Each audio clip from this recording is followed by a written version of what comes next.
ये जीवन के बारे में एक मजेदार बात है। एक बार जब आप उन चीजों पर ध्यान देना शुरू करते हैं जिनके लिए आप आभारी हैं, तो आप उन चीजों की दृष्टि खोना शुरू कर देते हैं जिनकी आपके पास कमी है। यानी जो कमी है उसको आप भूल जाते हैं और आप ये याद रखते हैं कि आपके पास मौजूदा स्थिति में क्या कुछ है।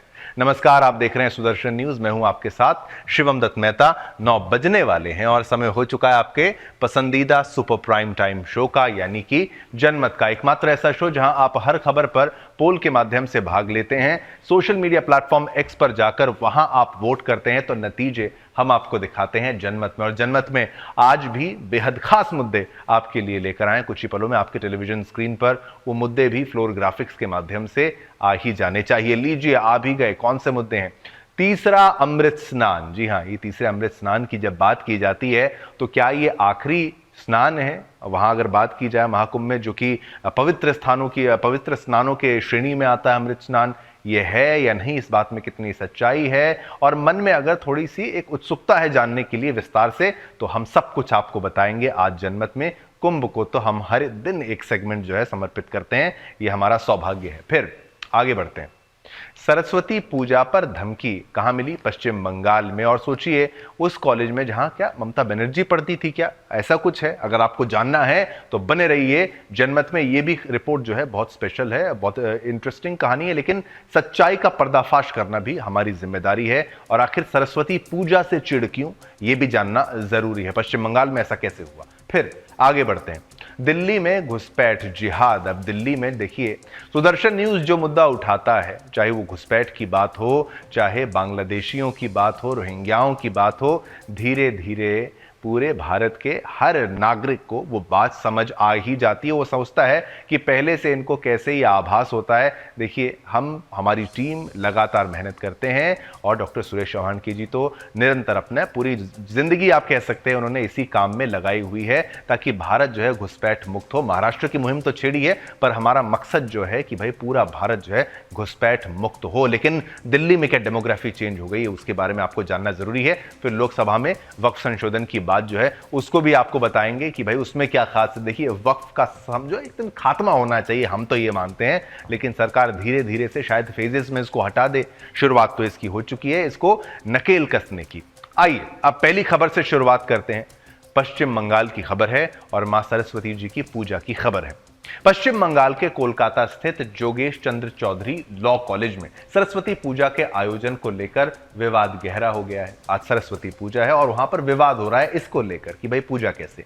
छात्रों ने यह आरोप लगाया है कि तृणमूल कांग्रेस टीएमसी के छात्र संगठन के महासचिव, नाम ध्यान से सुनिएगा, मोहम्मद शब्बीर अली ने, अब देखिए वो उसकी सोच और वो पूजा विरोध, और इस नाम से आप अंदाजा लगाइए, महासचिव मोहम्मद शब्बीर अली ने न केवल पूजा करने से रोका बल्कि रेप और मर्डर जैसी संगीन धमकियां भी दी।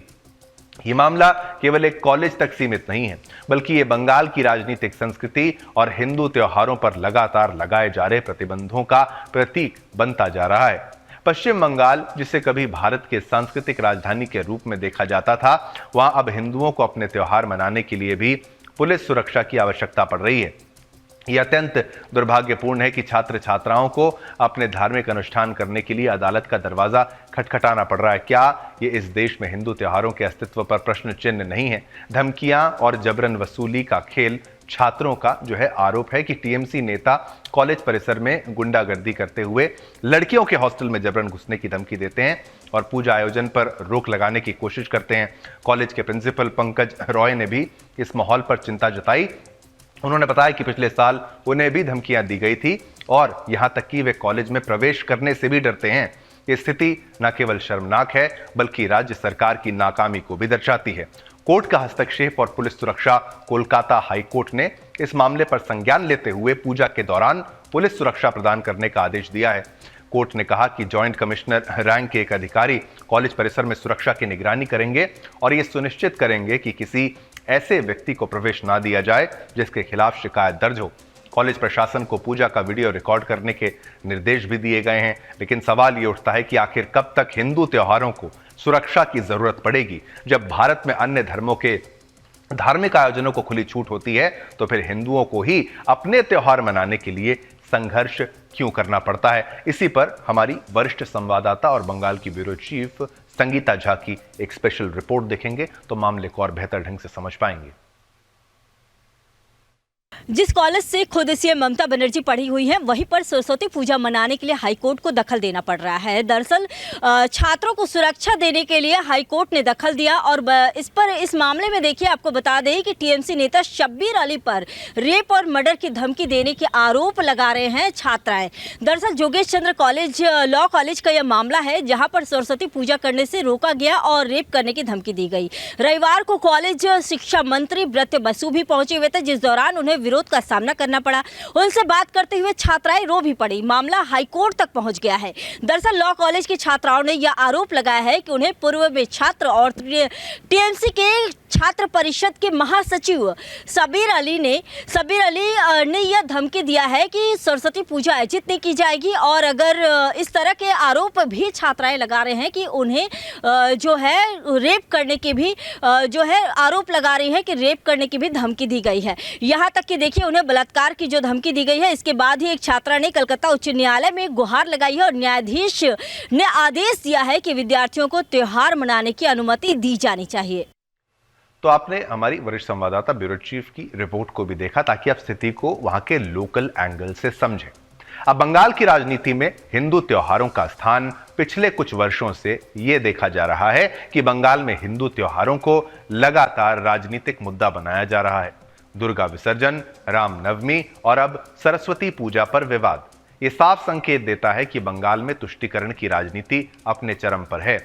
अब ममता बनर्जी की सरकार के संरक्षण में हिंदुओं के त्योहारों को दबाने की कोशिश की जा रही है, जबकि अन्य धार्मिक आयोजनों को पूरी तरह समर्थन दिया जाता है। ये स्थिति हिंदुओं के लिए चिंता का विषय है। आखिर क्यों उन्हें अपने ही देश में अपने ही देवी देवताओं की पूजा करने के लिए अदालतों का सहारा लेना पड़ रहा है। ये दर्शाता है कि प्रशासन तुष्टीकरण की नीति अपनाकर एक विशेष समुदाय को लाभ पहुंचाने का प्रयास कर रहा है। अब हिंदुओं को ही संघर्ष क्यों करना पड़ता है?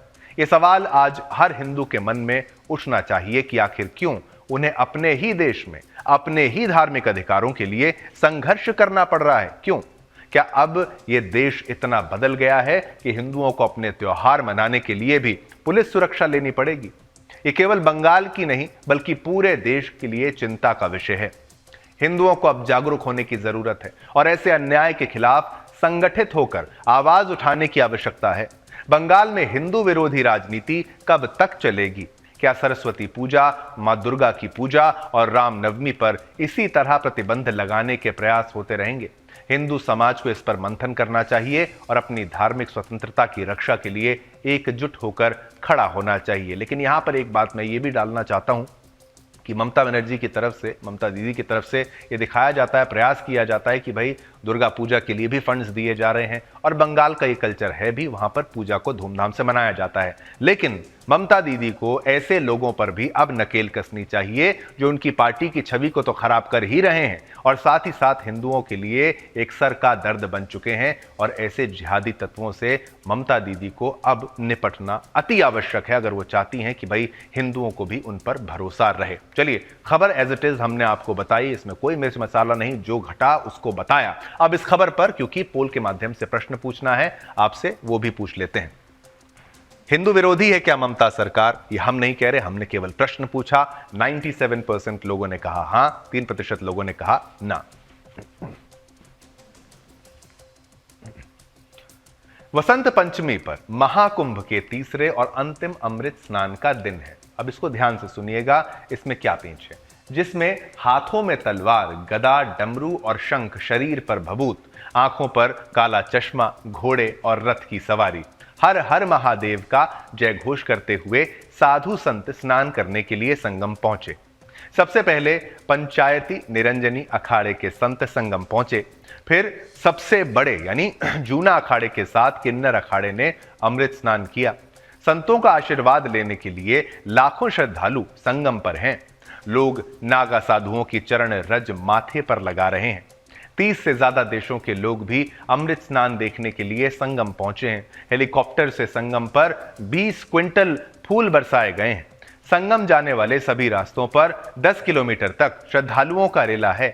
हल्की भीड़ को, यानी कि देखिए हल्की भीड़ कह लीजिए या फिर ज्यादा भीड़ कह लीजिए, भीड़ को देखते हुए लेटे हनुमान जी को बंद कर दिया गया, यानी मंदिर में प्रवेश थोड़ी देर के लिए रोका गया है।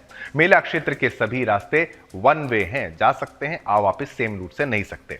महाकुंभ का आज 22वां दिन है और अब तक करीब 2 करोड़ श्रद्धालुओं ने स्नान जो है एक दिन के हिसाब से अगर बताएं 13 जनवरी से अब तक लगभग 35 करोड़ से ज्यादा लोग डुबकी लगा चुके हैं। महाकुंभ मेले में 60,000 से ज्यादा जवान तैनात हैं। भीड़ संभालने के लिए 100 से ज्यादा नए आईपीएस को भी उतारा गया है। हेलीकॉप्टर से भीड़ की मॉनिटरिंग की जा रही है। 2750 सीसीटीवी भी लगाए गए हैं। लखनऊ में सीएम आवास पर कंट्रोल रूम बनाया गया है और डीजीपी, प्रमुख सचिव गृह और सीनियर अफसरों के साथ योगी तड़के 3 बजे से खुद मॉनिटरिंग कर रहे हैं। अब बसंत पंचमी के अमृत स्नान पर एडीजी प्रयागराज भानु भास्कर ने कहा, बसंत पंचमी स्नान को सफलतापूर्वक संपन्न कराने के लिए सुरक्षा बलों ने बहुत प्रयास किया है। मौनी अमावस्या पर श्रद्धालुओं को इतनी अप्रत्याशित संख्या उनकी उमड़ी जो पहले कभी नहीं देखी गई। प्रबंधन भी पहले कभी नहीं ऐसा देखा गया। जो दुर्घटना हुई उससे उत्तर प्रदेश पुलिस और प्रशासन को बहुत दुख पहुंचा है। दुर्घटना के कारणों की समीक्षा की गई और समाधान सुझाए गए। हमने उन समाधानों को लागू किया और बसंत पंचमी स्नान सफलतापूर्वक संपन्न हुआ। चलिए अब आपको प्रतिक्रिया भी सुनाते हैं एडीजी प्रयागराज भानु भास्कर के द्वारा क्या कहा गया, वो बाइट आप सुनिए पहले। बहुत मेहनत किया फोर्स ने, Uttar Pradesh police, Uttar Pradesh PSC, Uttar Pradesh fire services, साथ में प्रशासन के सभी सदस्य, केंद्र सरकार के सभी विंग्स, सभी लोगों ने मिलकर बहुत मेहनत किया है ताकि हम लोग बसंत पंचमी के स्नान को निर्विघ्न पूरा कर सके। इसी तरह से मौनी अमावस्या के स्नान में भी लगभग ऐसी अप्रत्याशित श्रद्धालुओं का जो पहले कभी इतिहास में नहीं देखा गया है, मानव का इतिहास में नहीं देखा गया है, उसके आधे भी नहीं देखे गए। और जिस तरह का प्रबंधन किया गया था वो भी मानव इतिहास में नहीं देखा गया है। जितने स्विफ्टली सभी एजेंसीज रिस्पॉन्ड की, जितना स्विफ्टली सभी एजेंसीज ने टैकल किया, वो भी कभी नहीं देखा गया है। बट दुर्घटनाएं हुई थी, उस दुर्घटनाओं को लेके उत्तर प्रदेश प्रशासन, उत्तर प्रदेश पुलिस के सभी सदस्यों में बहुत दर्द है, बहुत दुख है और हम सभी शोक संतप्त परिवार के साथ जुड़ते हैं उनके दुख में शरीक होने के लिए। इसके साथ लेकिन हम लोगों ने जैसे ही घटना हुई इसके बाद एक जॉइंट टीम आई, हमारे चीफ सेक्रेटरी साहब की, डीजीपी साहब की, माननीय मुख्यमंत्री जी भी आए और सारे चीज को रिव्यू किया गया। रिव्यू करने के बाद से जो हमारे स्ट्रांग पॉइंट्स थे उसको और स्ट्रांग किया गया और जो हमारी चीजें थी जिसके कारण से ये घटनाएं हुई उसको भी रिव्यू किया गया। रिव्यू करके उसमें सोल्यूशंस दिया गया। उस सोल्यूशंस पे हम लोगों ने क्रियान्वयन करके अभी तक से बसंत पंचमी का। वहीं 13 जनवरी से शुरू हुआ महाकुंभ 26 फरवरी को संपन्न हो रहा है। खत्म भी नहीं कहा जाता, जो विधि विधान से पूजा होती है खत्म नहीं, संपन्न हो रहा है। इस दौरान सिर्फ 3 दिन को ही अमृत स्नान का दर्जा दिया गया है। हालांकि कुछ लोग इसे लेकर कंफ्यूज कर भी रहे हैं कि आगे भी 2 अमृत स्नान हैं। लेकिन आइए हम आपको इस कंफ्यूजन से दूर करते हैं। माघ पूर्णिमा और शिवरात्रि के दिन को पवित्र स्नान तो है, लेकिन अमृत स्नान का शुभ योग नहीं है। ऐसे में श्रद्धालु कंफ्यूज ना हो, इसके लिए हम आपको इसका कारण भी बताने जा रहे हैं कि आखिर इन दोनों तिथियों पर अमृत स्नान क्यों नहीं हो रहा है। दरअसल जब सूर्य मकर राशि में होते हैं और गुरु वृषभ राशि में होते हैं तभी स्नान किए जाते हैं। माघ पूर्णिमा को गुरु तो वृषभ राशि में रहेंगे, लेकिन सूर्यदेव कुंभ राशि में गोचर कर जाएंगे। वहीं शिवरात्रि के दिन भी सूर्यदेव कुंभ राशि में रहेंगे। ऐसे में यह पवित्र स्नान तो रहेगा, लेकिन इसे अमृत स्नान का दर्जा नहीं मिलेगा। बता दें कि सूर्य जी जब है मकर राशि में होते हैं और गुरु वृषभ राशि में होंगे तभी प्रयागराज में कुंभ मेला लगता है और शाही स्नान जो है अमृत स्नान किया जाता है।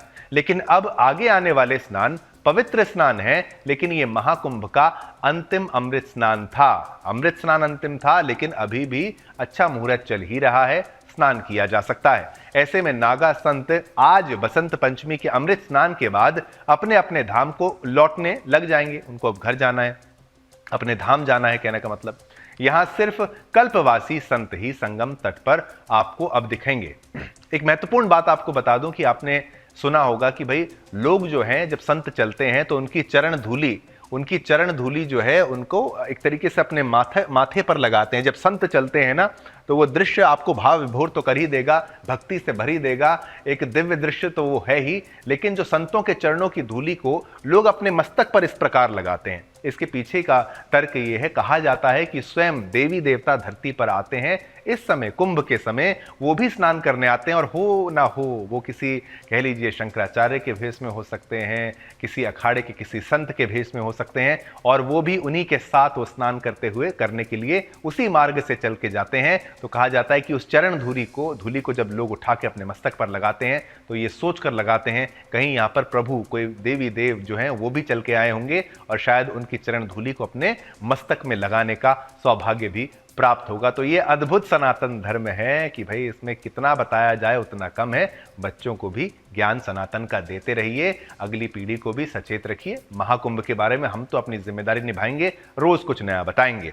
अब पोल के माध्यम से जो प्रश्न आपसे पूछा ये था भावनात्मक तौर पर भी और इच्छा के तौर पर भी, क्या आप भी चाहते हैं महाकुंभ में स्नान करना, हाँ या ना में? 99% लोगों ने कहा हाँ, 1% लोगों ने कहा ना, लेकिन हर कोई चाहता है महाकुंभ में स्नान करना। इसलिए मैं कह रहा हूं कि जो नहीं गए वो भी धीरे धीरे प्रयास करें, जब मौका मिले। सब मुहूर्त जो है वो शुभ ही होते हैं, इसमें कोई डाउट रखने की जरूरत नहीं, कंफ्यूजन रखने की जरूरत नहीं। बात करेंगे दिल्ली के दंगल की। एक अब कार्यक्रम भी चला रहे हैं दिल्ली के दंगल का और लगातार लाइव कवरेज भी आपको दे रहे हैं ताकि कोई भी बात जो है, कोई भी दिल्ली की खबर चुनाव से जुड़ी हुई आप उससे मिस ना कर लें, उससे मिस आउट ना कर लें। चलिए, दिल्ली विधानसभा चुनाव के लिए चल रहा प्रचार का शोर आज शाम 5 बजे थम गया है। 5 फरवरी दिल्ली की जनता अपने मताधिकार का प्रयोग करेगी। 5 को वोटिंग है, दिल्ली वासियों के लिए बहुत महत्वपूर्ण दिन है। पूरा देश जो है वो नजरें टिका के बैठेगा, देखना चाहेगा कितने जोर शोर से लोग बाहर निकलते हैं और वोट करते हैं। बीजेपी अपने 27 वर्षों के राजनीतिक वनवास को पूरा कर दिल्ली की सत्ता पुनः पाना चाहती है। कांग्रेस को अपने 17 वर्षों के वनवास को खत्म करना है, तो आम आदमी पार्टी के सामने चुनौती अपनी सरकार को बचाने की है। दिल्ली के चुनाव में किसकी जीत होगी और किसकी हार, ये तो 8 फरवरी यानी कि रिजल्ट के दिन पता चलेगा। लेकिन एक संदेश जो दिल्ली चुनाव से साफ हो रहा है वो ये कि इस चुनाव ने महागठबंधन के बंधन को तार तार कर दिया है। महागठबंधन में शामिल सभी पार्टियों ने कांग्रेस के खिलाफ आम आदमी पार्टी को समर्थन देकर जता दिया है कि वो उनके नेतृत्व को आगे स्वीकार नहीं करेंगे। महागठबंधन में शामिल जिन पार्टियों ने आम आदमी पार्टी को समर्थन दिया है उनका दिल्ली में कोई वजूद नहीं है, फिर भी उन्होंने बकायदा बयान और लेटर जारी कर केजरीवाल को समर्थन देने का ऐलान किया है। तमिलनाडु की सत्तारूढ़ पार्टी MK स्टालिन की पार्टी DMK, पश्चिम बंगाल की मुख्यमंत्री ममता बनर्जी की पार्टी TMC, अखिलेश की पार्टी समाजवादी और लालू यादव की RJD के समर्थन से आम आदमी पार्टी को दिल्ली चुनाव में कोई मजबूती मिले या ना मिले, ये आने वाला वक्त बताएगा। आप हमारी रिपोर्ट देखिए।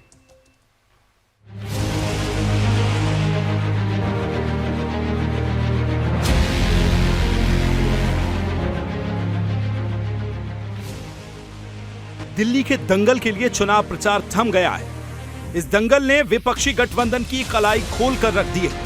जो गठबंधन केंद्र सरकार को घेरने के लिए बना था वो दिल्ली में चुनाव में टूटता हुआ नजर आया। राहुल गांधी जो कभी केजरीवाल की गिरफ्तारी के विरोध में थे, आज वो केजरीवाल को भ्रष्ट बोल रहे हैं। मोहब्बत की दुकान चलाने वाले कांग्रेस नेता राहुल गांधी पिछले 8 महीनों में अरविंद केजरीवाल के लिए काफी बदल चुके हैं, या यूं कहें कि सियासी मजबूरी ने उनके दिल में केजरीवाल के लिए मोहब्बत की जगह नफरत पैदा कर दी है। 8 महीने पहले तक राहुल और केजरीवाल एक साथ थे, लेकिन मई 24 से जनवरी 25 में आते आते जिस तरह ने मौसम ने करवट बदली, ठीक उसी तरह राहुल ने भी यूटर्न ले लिया। गिरफ्तारी को गलत बताने वाले राहुल अब केजरीवाल को भ्रष्ट कहने में गुरेज नहीं कर रहे हैं। राहुल ने भाषण में बीजेपी से ज्यादा आप पर निशाना साधा। ऐसे में जनता कंफ्यूज है कि राहुल या तो अब सही बोल रहे हैं या 8 महीने पहले बोल रहे थे। लेकिन अब इंडी गठबंधन के बाकी दल भी आपके साथ खड़े दिख रहे हैं।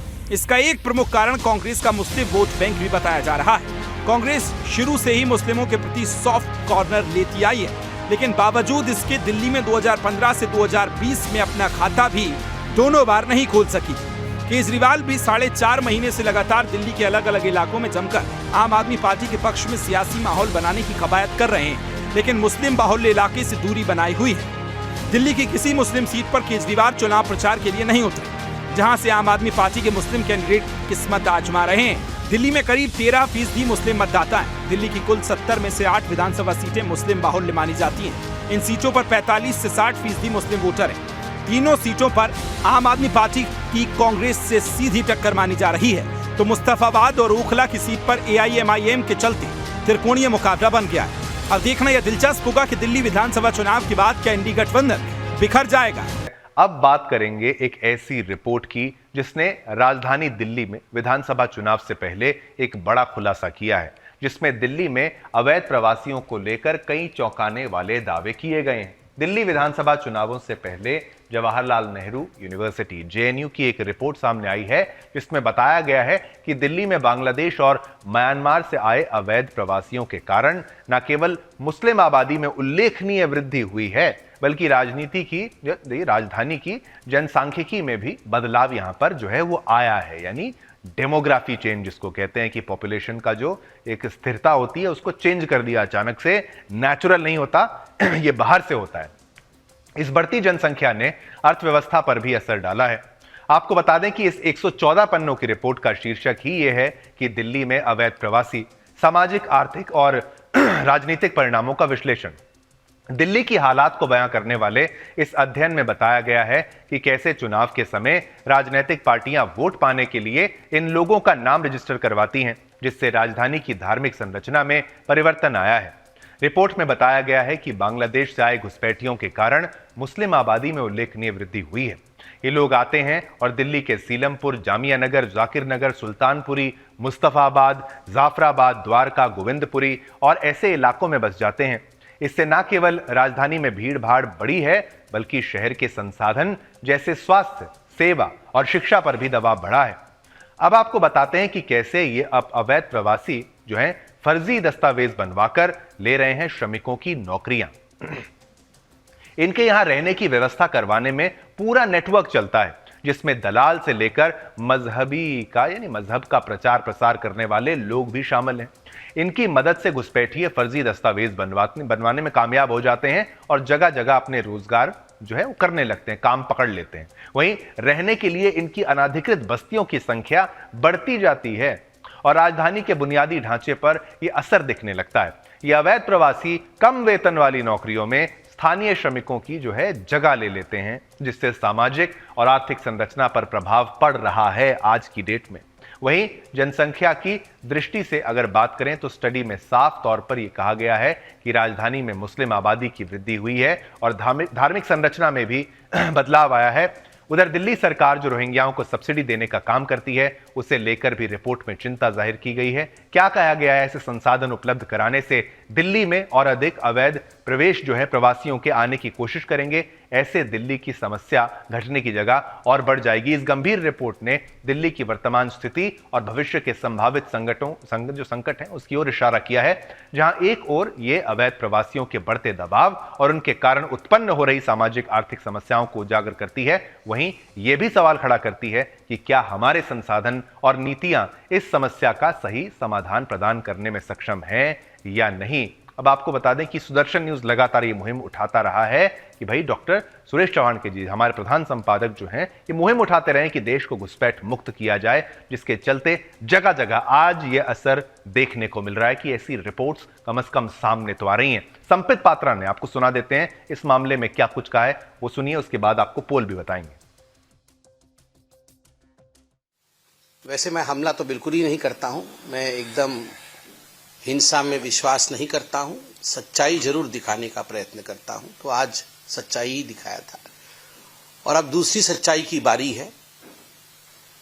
जवाहरलाल नेहरू यूनिवर्सिटी के विषय में हम सब जानते हैं, वहां बहुत शोध और बहुत सारे रिसर्च के कार्य होते हैं। पिछले हफ्ते एक रिपोर्ट आई है, अनेकों महीनों से एक शोध कार्य चल रहा था, रिसर्च चल रहा था और उस रिसर्च का रिपोर्ट पिछले हफ्ते जेएनयू में जारी हुई है। उसकी एक प्रति परसों से हम अध्ययन कर रहे थे और एक समरी बना करके आज आपके सामने आए। क्या था यह शोध कार्य, यह रिसर्च क्या था? Jawaharlal Nehru university presents report on illegal immigrants to Delhi analysing socio economic and political consequences. ये जो इलीगल इमिग्रेंट्स हैं, ये तो आपने सुना। देखिए, सुदर्शन न्यूज की मुहिम का असर ना हो, ऐसा कभी हो नहीं सकता। हमारे हर मुहिम को रेवोल्यूशन ही समझिए। हमने पोल के माध्यम से आपसे प्रश्न पूछा, घुसपैठियों पर चुनाव आयोग उठाए सख्त कदम, हाँ या ना में जवाब दीजिए। आपने कहा 96% हाँ, कदम उठाए जाने चाहिए, 4% ने ना कहा। चलिए, ये भारत और सनातन विरोधी एजेंडा चलाने के लिए जाने जाने वाले वॉशिंगटन पोस्ट की, भारत और हिंदुओं के विरुद्ध लगातार प्रोपेगेंडा करने वाले द वॉशिंगटन पोस्ट ने अब देश के लोगों के बीच नई मुसीबत पैदा करने की कोशिश की है। वॉशिंगटन पोस्ट ने शनिवार 1 फरवरी को इसी से संबंधित एक लेख जो है प्रकाशित जारी किया है, जिसमें वॉशिंगटन पोस्ट ने आरोप जड़ा कि हिंदू संगठन झारखंड के जनजातीय समुदाय को सनातन धर्म में धर्मांतरित करना चाहते हैं। सोचिए क्या मूर्खता है जो इनको ये इस तरीके के पोस्ट करने पड़ते हैं, इस तरीके के लेख छापने पड़ते हैं, और इसके लिए प्रचार अभियान भी चलाया जा रहा है। वॉशिंगटन पोस्ट ने आरोप जड़ा कि राष्ट्रीय स्वयंसेवक संघ आरएसएस और अन्य हिंदू संगठन जनजातीय समुदाय को यह दिलासा दे रहे हैं कि वह भी बृहत्तर हिंदू धर्म का हिस्सा हैं। क्या दिलासा, क्या दिलाना, वो हिंदू ही हैं। वॉशिंगटन पोस्ट ने यह भी आरोप लगाया कि इससे वे इन जनजातियों की यानी आदिवासियों की पहचान छीन रहे हैं। वॉशिंगटन पोस्ट ने यह भी दावा किया है कि जब झारखंड में ईसाई मिशनरियां तेजी से अपनी घुसपैठ बढ़ा रही और साथ ही कमजोर समूह के लोगों के इस्लामीकरण करने का भी प्रयास चल रहा है, राज्य में इस बीच बांग्लादेशी घुसपैठ जो है वो बढ़ी है। इसके चलते जनजातीय समुदाय घटा है। वॉशिंगटन पोस्ट ने आगे लिखा कि घने जंगलों में भी भारत का दक्षिणपंथी हिंदू आंदोलन ऐतिहासिक रूप से सेक्युलर देश को हिंदू राष्ट्र में बदलने के अपने प्रोजेक्ट पर काम कर रहा है और वो लंबे समय से मुख्यधारा के धर्म से बाहर रहे लाखों जनजातीय लोगों को ये विश्वास दिलाने की कोशिश कर रहा है कि वे भी हिंदू ही हैं। वॉशिंगटन पोस्ट ने अपने लेख में झारखंड में जनजातीय समुदाय के विकास के लिए काम करने वाली संस्थाओं वनवासी कल्याण आश्रम और विकास भारती को भी निशाना बनाया और तो और इन पर झूठ फैलाने की कोशिश भी की। ये तक कि वॉशिंगटन पोस्ट ने यहां तक की आरोप लगाया कि विकास भारत संगठन जनजातीय समुदाय को प्रकृति पूजक हिंदू और ईसाई में बांटा जा रहा है। वॉशिंगटन पोस्ट ने विकास भारत द्वारा शिवरात्रि पर आयोजित किए गए एक कार्यक्रम को भी निशाना बनाया। इस कार्यक्रम में स्थानीय जनजातीय समुदाय को भी शामिल किया गया था।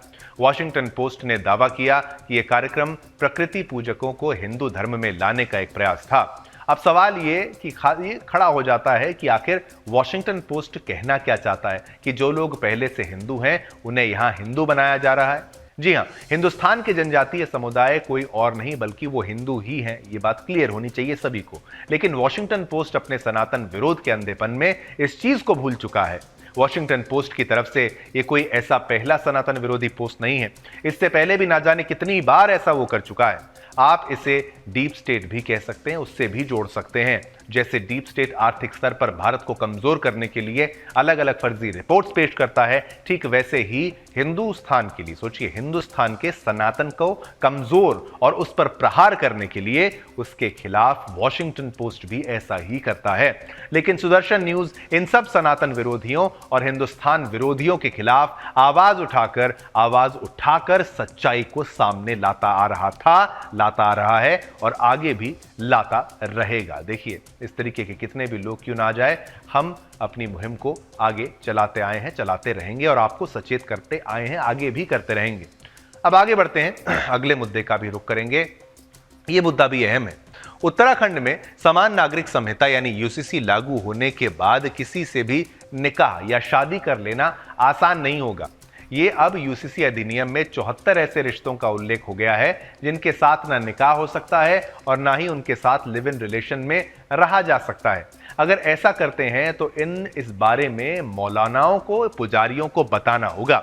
वहीं रजिस्ट्रार को भी सूचना देनी होगी ताकि वो तय करें कि रिश्ता सार्वजनिक नैतिकता के खिलाफ है या नहीं। अगर रिश्ता नियमों के विरुद्ध पाया जाता है तो रजिस्ट्रेशन कैंसिल होगा। आइए अब स्क्रीन को हम हटाते हैं, विंडो को हम बड़ी स्क्रीन पर चलने का प्रयास करेंगे और आपको वो ग्राफिक्स के माध्यम से भी बताएंगे किन रिश्तों से निकाह को कानूनी रूप से निषिद्ध किया गया है। आइए मैं थोड़ा यहां खड़ा हो जाता हूं और ध्यान से आपको समझाता हूं। कोई भी महिला इन पुरुषों से विवाह नहीं कर सकती।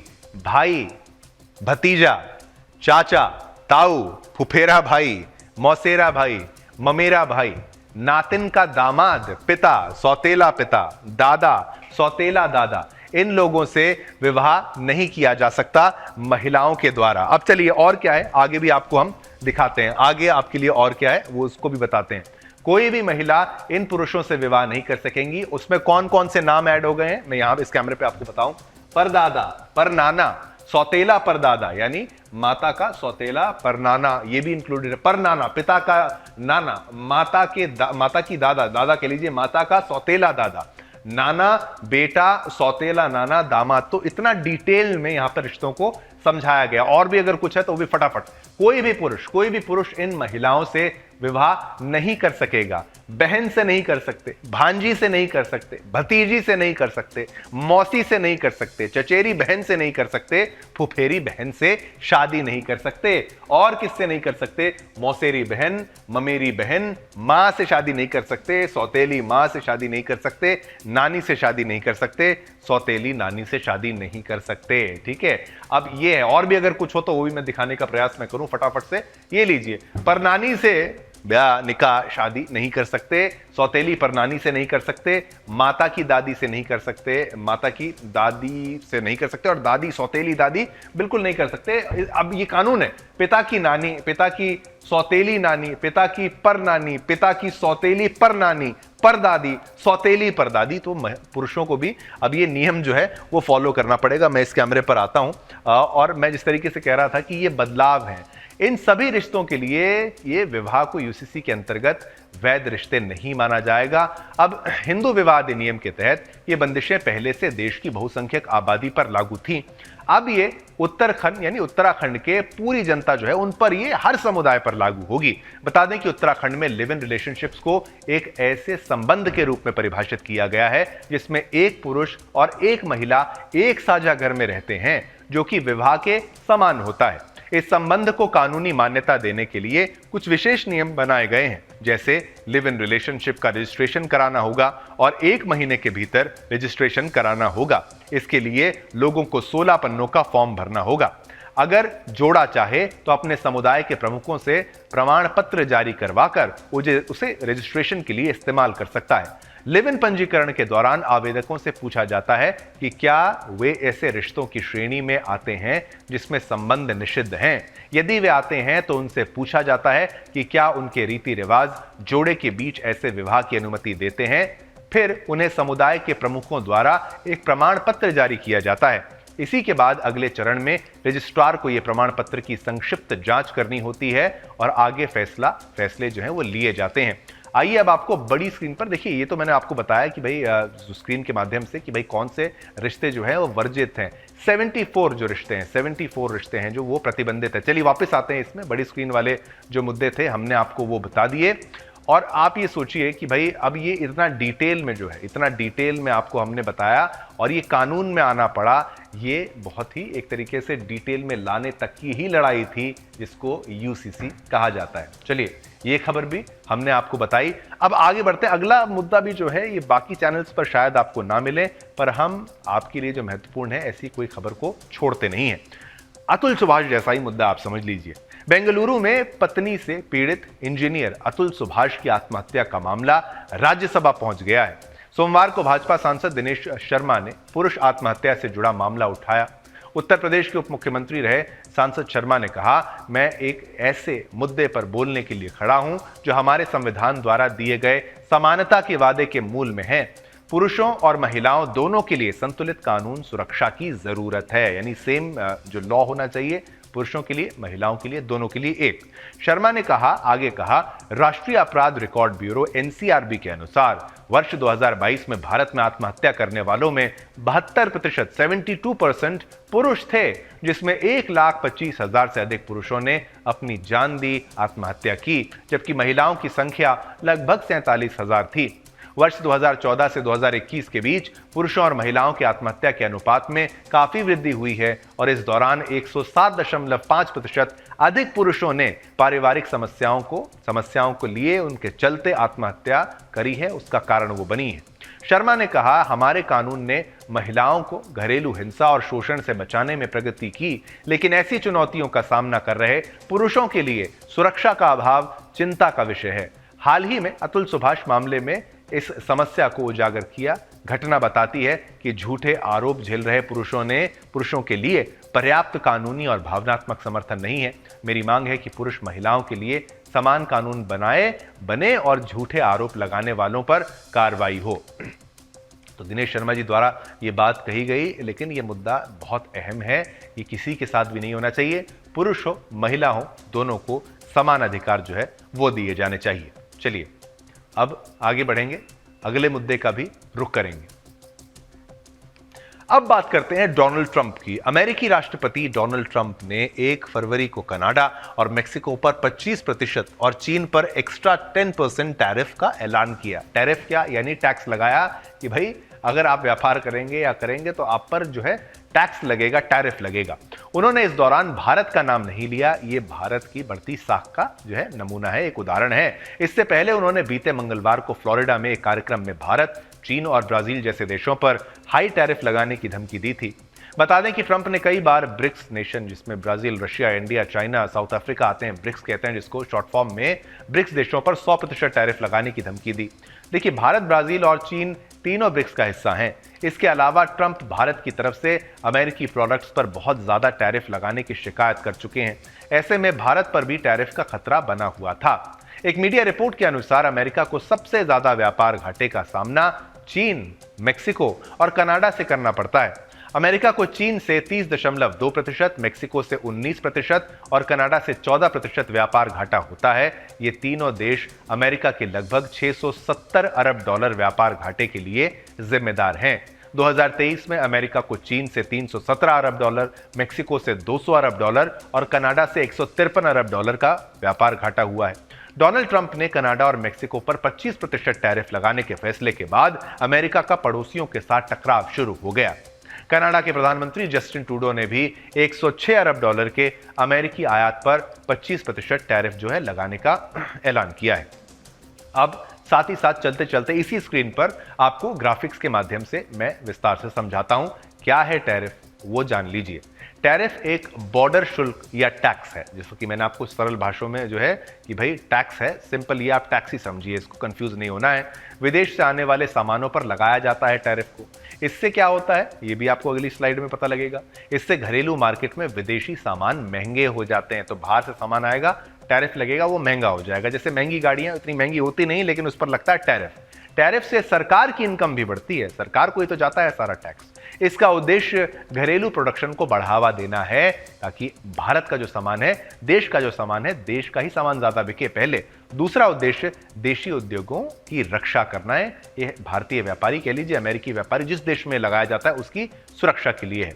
अब भारत अमेरिका बिजनेस ट्रेड 2024, उसको अगले ग्राफिक्स पर चलते हैं। ये क्या है, इसमें द्विपक्षीय व्यापार कितना था? भारत और अमेरिका की अगर बात की जाए तो ये $118.2 था। भारत और अमेरिका वाले ग्राफिक्स पर आएंगे धीरे धीरे। और भारत का एक्सपोर्ट कितना था ये भी आपको समझा देते हैं। भारत का एक्सपोर्ट 77.5, ये लीजिए, ये आ गया द्विपक्षीय व्यापार हम दोनों के बीच में $118.2 अरब डॉलर की मान लीजिए। और भारत का एक्सपोर्ट 77.5। अमेरिका का एक्सपोर्ट कितना है? 40.7। ये इस आंकड़े की गहराई को समझने का प्रयास करिए, ये अरबों में। अब आगे बढ़ते हैं। अमेरिका से व्यापार करने वाला तीसरा सबसे बड़ा देश कौन है? वो कनाडा है। आंकड़े साल 2023 के। अब आंकड़े कनाडा के भी आपको दिखाने का प्रयास करते हैं। अमेरिका कनाडा टोटल ट्रेड जो है वो 65 लाख करोड़ का है। कनाडा अमेरिका का। अमेरिका से कनाडा को निर्यात जो होता है 29.6 लाख करोड़ का होता है। और अमेरिका से कनाडा को आयात जो होता है 35.4 लाख करोड़ का होता है। और व्यापार से अमेरिका को नुकसान कितना होता है ये भी फटाफट आपको दिखाते जाएंगे, 5.8 लाख करोड़ का। तो ये इतना बड़ा आंकड़ा जो है वो आपके टेलीविजन स्क्रीन पर, ये लीजिए। अब अमेरिका मेक्सिको में सबसे ज्यादा व्यापार, आंकड़े साल 2023 के।